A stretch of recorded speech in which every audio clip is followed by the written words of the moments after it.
Today's question is, what was your I shouldn't have said that moment when talking to a customer?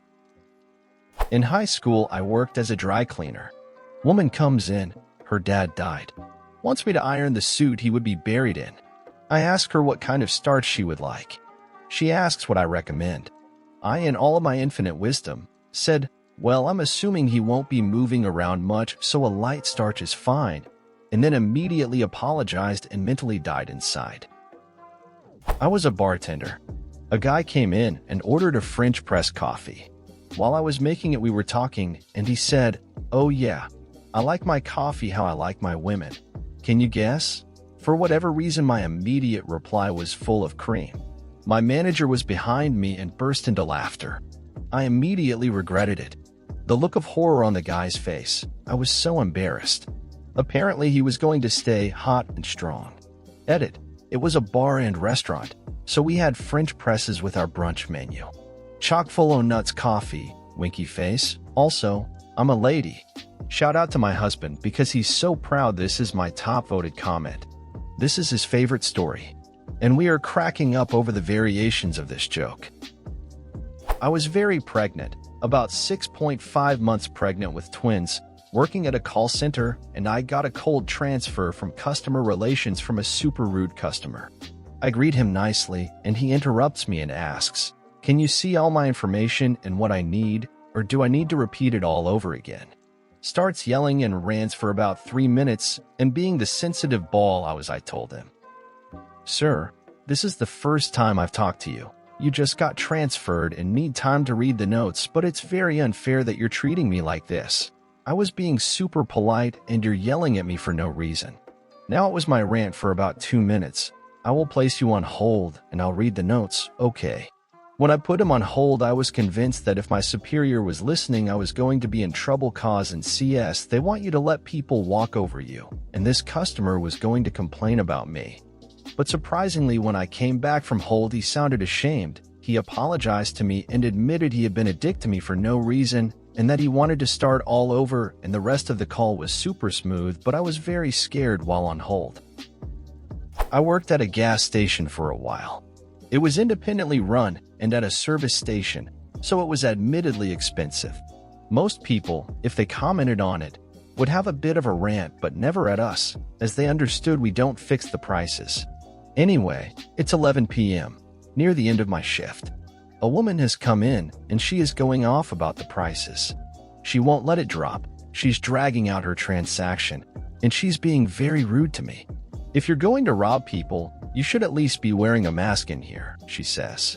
Sorry, left mine at home today. I reply. It's my go-to for this line, which I hear about 6 times a day, though people usually say it lightheartedly. This woman, however, is serious. Oops. She launches into a rant about how she's never coming back, how she can't believe it. How can I sleep at night? I tell her I don't set the prices. She tells me to let my manager know he's a thieving bastard. I tell her he doesn't set the prices either. She says once again that the prices are despicable. The night shift guy has arrived now. I'm supposed to be handing the shift over and leaving, but she's still bitching and a queue has formed. She reiterates that the prices are abhorrent. I finally lose it. Look, I say, pointing to the massive sign outside that prominently displays our prices in bright lights. The prices are right there. You knew how much it was when you came in.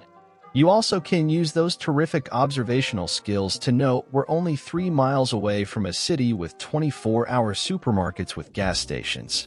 No one made you come in here, so can you hurry the fuck up and pay so I can go home? I knew I shouldn't have said it, but A, too late now, and B, I had cultivated an image in front of my manager of being a bit of a pushover. This meant when rude customers complained about me, he wouldn't believe I would have the balls to say such things. She threatened to report me, and I was like, cool, okay, my name is on my badge. She also threatened to write a bad review, which my colleague and I had a laugh about when she left. I left a few minutes later. Imagine my surprise when I saw her sitting in her car on the forecourt, tapping away at her phone. The mad woman actually did it. I checked my review.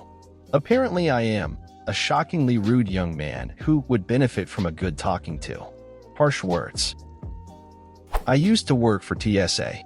Now working day after day taking crap from passengers, you get a little immune from speaking your mind, but today was not one of those days. It's 6 a.m. in the Southwest Terminal, so it's peak rush hour and every lane is open and packed. I'm working the divestiture position, so basically I'm standing behind the table in front of the machine to make sure you had everything just right and answer questions. Keep in mind, what you are asked to do won't always make sense. Even the officers have occasional WTF moments when we get a rule change. Some come from headquarters, some are local management made-up things, and some come from airport stakeholders.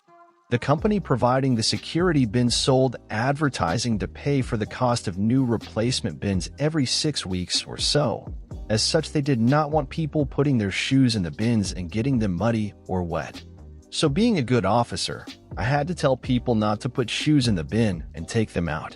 Next in line is a group of your usual early 30-foot-something business brothers dressed up casual. Cool. The first guy put his shoes in a bin with his coat and ignored the usual spiel leading to this interaction. Me, I'm sorry, no shoes in the bin. I'll need to put them on the belt. Bro, those shoes are $200 designer shoes. You can't expect me to take them out. These shoes were some beat-up Adidas with dirt all over them and quarter-size holes in the toe box. Me, turning to the guy, these shoes are torn up, they cannot be worth that much, and in a smooth motion I take them out of the bin and toss them on the belt. Bro, did you really just do that? Don't you know who I am? Me, I look him up and down and say, Sir, you are flying Southwest. You can't be that important. The fellow brothers just started dying of laughter and have to hold themselves up with the tables. Head bro turns beet red and scurries off to the scanner. Realizing what I have said, scurry back to the podium and tell the manager that I said something stupid. He may have an angry passenger headed his way, and I was going to hang out on a different lane till the guy passed by. I never got in trouble and the passenger never complained, but that was by far the best on-the-job burn I have delivered. Finally, I worked at NASA's IT help desk for 6 years. Toward the end of my time there, we had 3 days off due to snow. The day before it was supposed to hit, my boss tells us to take our laptops and headsets home with us so we could use VPN to take calls from home until the base opened up again.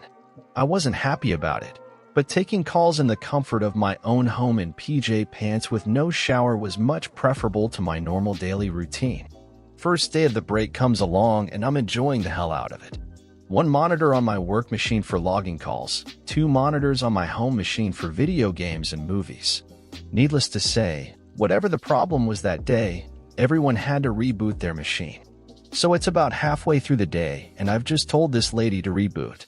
I pick up my controller and start hacking my way through some Devil May Cry when my brand new 8-week-old kitten stumbles into the room and starts rubbing against my leg. I look down, grin widely, because kitty, and beckon him up into my lap. But here's the thing. He's tiny and lacks proper jump height. And I'm in PJ pants. Logical conclusion? Tiny, razor-sharp daggers of love pierce my skin as the little fuzzball climbs his way up my leg and into my lap.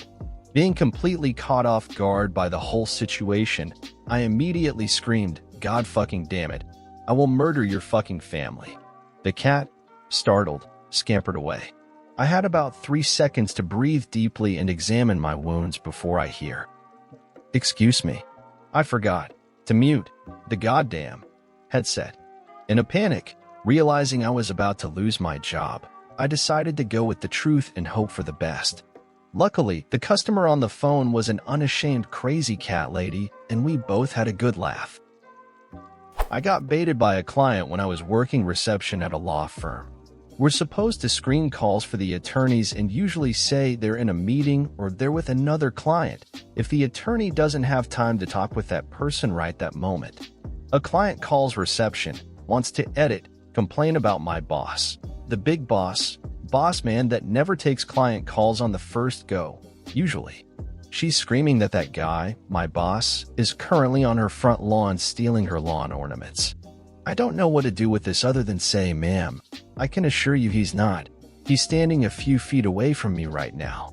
She stops screaming immediately. Well, young man, perhaps you could let me speak to him. I froze. Shit. I felt like an idiot and had to explain to my boss, who was in fact right next to me. Luckily, he laughed it off, said some clients are crazy. I didn't get in trouble or anything. I just felt foolish. And this is the end of today's video. I hope you liked it, and don't forget to comment an anecdote or experience similar to the topic of the video. Leave your like, share if you liked the video, and lastly, don't forget to activate the little bell so you don't miss any of our daily videos. Bye-bye.